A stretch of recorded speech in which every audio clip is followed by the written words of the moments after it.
দিয়ে শুরু হয়।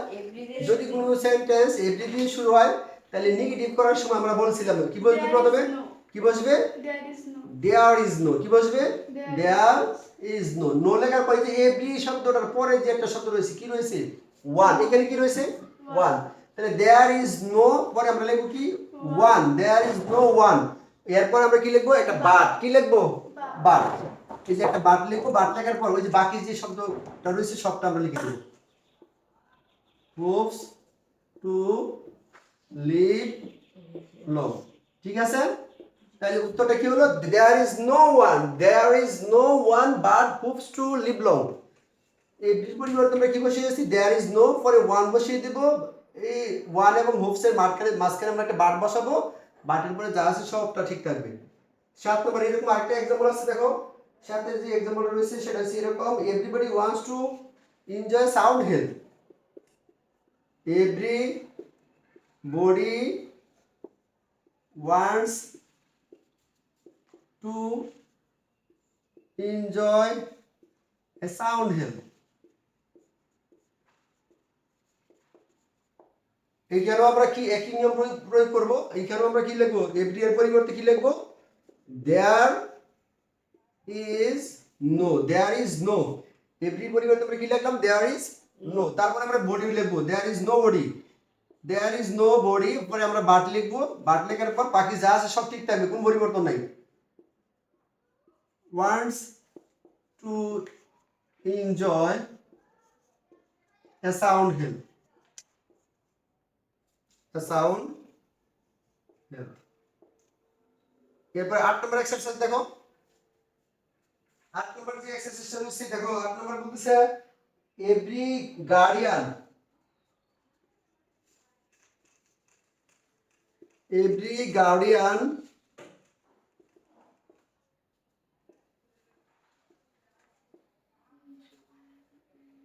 wants to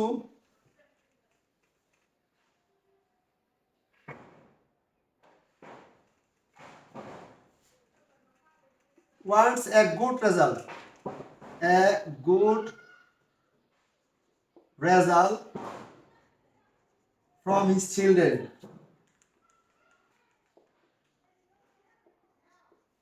বাক্যটার অর্থ হচ্ছে এরকম, প্রত্যেক অভিভাবকই তার সন্তান বা তার শিশু সন্তানের কাছ থেকে কি চায়, ভালো রেজাল্ট চায়। কি রেজাল্ট চায়, তাহলে এই ক্ষেত্রেও আমরা কি করব, নেগেটিভ করার সময় বলো তো কেমনে করব।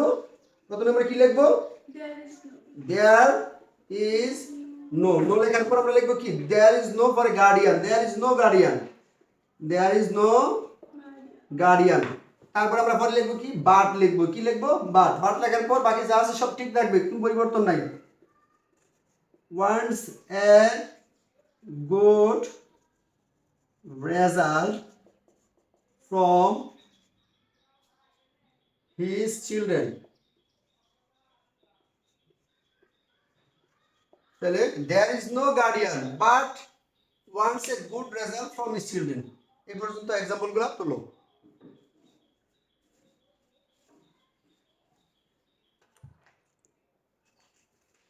দেখো 9 নাম্বার যে এক্সারসাইজটা রয়েছে এটা আমাদের একটু নজর দিই।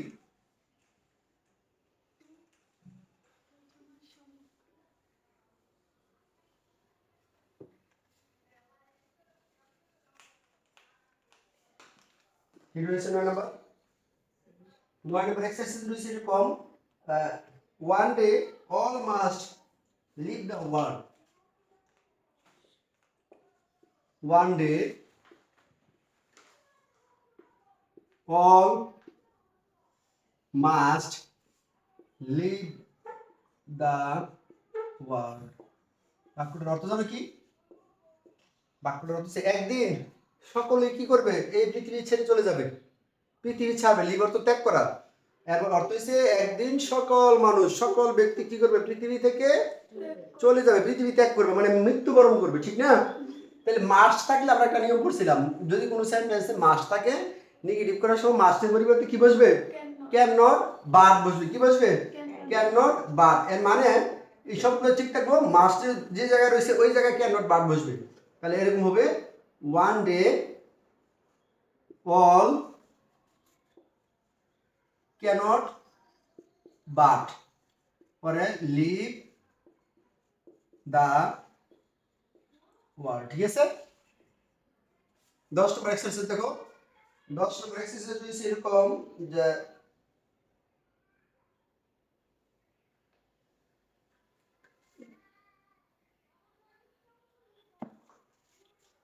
10 নম্বর এক্সারসাইজ হচ্ছে এরকম, উই all should responsible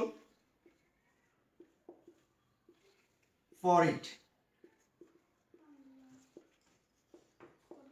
এই জায়গাটা দেখো, we all should responsible for it, S A rule. আমরা যে রুলগুলো পড়েছিলাম 9 নাম্বার যে রুলটা রয়েছে সেই রুল অনুসারে, কত নাম্বার রুল অনুসারে? 9 নাম্বার।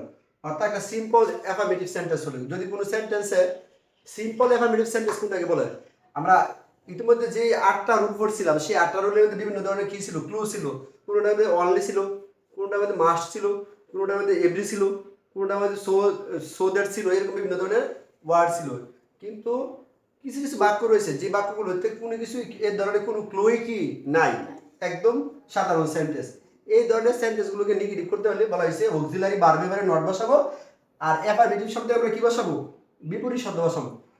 অক্সিলারি ভার্ব এবারে নট আর অ্যাফার্মেটিভ শব্দের বিপরীত শব্দ। তাহলে আমরা এই যে এইখানে যে এই ব্যাপারটা যদি আমরা নেগেটিভ করি তাহলে কেমন করবো? উই অল, এই শুড আছে, শুডের উপরে আমরা একটা নট বসাবো, যেহেতু শুডটা অক্সিলারি ভার্ব। একটু একটু একটু মিস ভুল রয়েছে মনে হয়, শুড বি হইব। উই অল শুড পরে বসবে নট, নটের পরে বি বসবে। We all should not be রেসপন্সিবলের বিপরীত শব্দ হচ্ছে ইরেসপন্সিবল। কি বললাম? রেসপন্সিবল। রেসপন্সিবলের বিপরীত শব্দ কি বললাম? ইরেসপন্সিবল। তাহলে we all should not be irresponsible for it. এইগুলো 10 নম্বর এক্সারসাইজ। তাহলে we all should be responsible for it, এই বাক্যটাকে যদি আমরা নেগেটিভ সেন্টেন্সে পরিবর্তন করি তাহলে কি হবে? We all should not be irresponsible for it. 11 নম্বর যে এক্সারসাইজটা রয়েছে, আমরা এই এক্সারসাইজের দিকে নজর দিই। 11 নম্বর রয়েছে এরকম, হ্যাঁ রেসপন্সিবলের, এইটা রেসপন্সিবলের বিপরীত শব্দ। রেসপন্সিবল হচ্ছে দায়িত্বশীল, আর ইরেসপন্সিবল হচ্ছে অদায়িত্বশীল বা দায়িত্ব জ্ঞানহীন। এই রেসপন্সিবলের বিপরীত শব্দ হচ্ছে ইরেসপন্সিবল। আগে দা আমরা কি যুক্ত করছি? আইআর।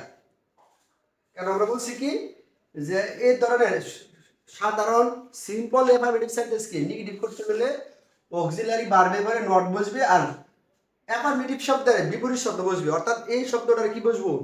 বিপরীত শব্দ। আর বিপরীত শব্দ যেরকম হয়, আরেকটা এক্সাম্পল দিই দেখো, উই শুড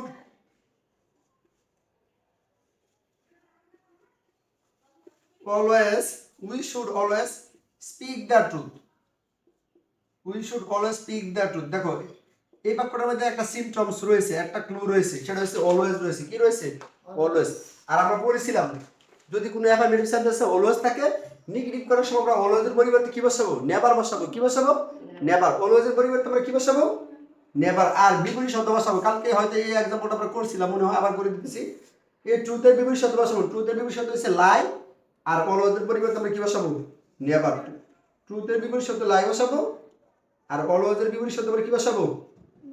অলওয়েজের পরিবর্তে আমরা নেভার বসাবো। অলওয়েজের পরিবর্তে না, যে উই শুড নেভার আর স্পিক ঠিক থাকবো। ট্রুথের বিপরীত শব্দ আমরা লিখবো কি? লাই, LIE, লাই অথবা false. We should never speak the lie. We should never speak the lie. We should always speak the truth. এই বাক্যটাকে নেগেটিভ করলে কি হবে? We should never speak the lie. অথবা we should never speak the lie, এটা একটা negative sentence. যদি আমরা এই বাক্যটাকে অ্যাফার্মেটিভ করতে যাই তাহলে কি হবে? We should always speak the truth. তুমি যখন পড়বা দুইটাই চিন্তা করবা, কারণ পরীক্ষার মধ্যে তোমার দুইটাই কি করতে পারে? আসতে পারে। হয় তোমাকে পরীক্ষার প্রশ্নপত্রে এটা থাকবো, বলবে এটা করার জন্য, মানে অ্যাফার্মেটিভ করবার জন্য বলবে, অথবা পরীক্ষা হলের মধ্যে অ্যাফার্মেটিভ থাকবে, বলবে কি করার জন্য? নেগেটিভ করার জন্য। সেজন্য তুমি যখন বাক্যগুলো শিখবা দুইটাই শিখবা। যে যদি কোনো নেগেটিভ সেন্টেন্সে নেভার থাকে, কি থাকে? যদি কোনো নেগেটিভ সেন্টেন্সে নেভার থাকে তাহলে অ্যাফার্মেটিভ করার সময় নেভারের পরিবর্তে কি বসাতে হয়? অলওয়েজ বসাতে হয়। বুঝতে পারছি? এরকম মাথার ভিতরে এটা রাখতে হবে, রাইখে তোমার কি করতে হবে? পড়াশোনা করতে হবে। বলছো এটি?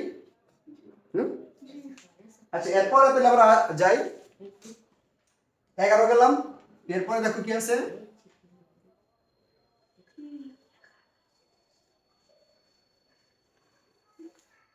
12 নম্বর দেখো,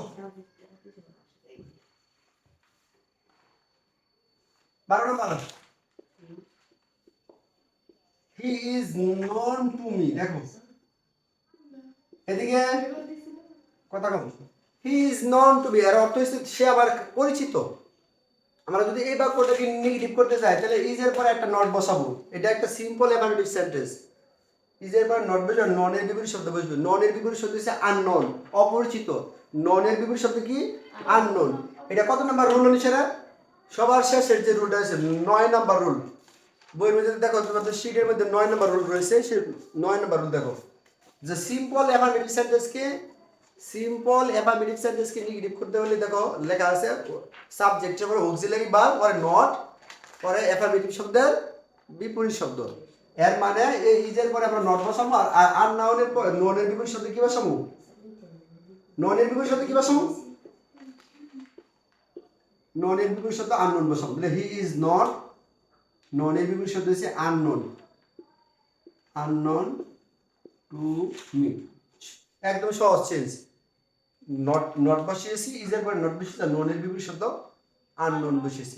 এগুলো বিপরীত শব্দগুলো একটু মনে রাখতে দেবো। ননের বিপরীত শব্দ কি? আননোন। 13 নম্বর দেখো,